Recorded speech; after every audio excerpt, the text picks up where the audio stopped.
اور انہیں بتایا کہ مٹھو اب اداس رہتا ہے اور کھانا بھی ٹھیک سے نہیں کھاتا۔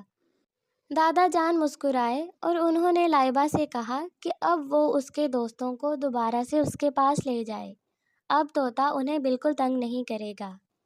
لائبہ نے ناسمجھی سے دادا جان سے سوال کیا، مگر آپ ایسا کیسے کہہ سکتے ہیں؟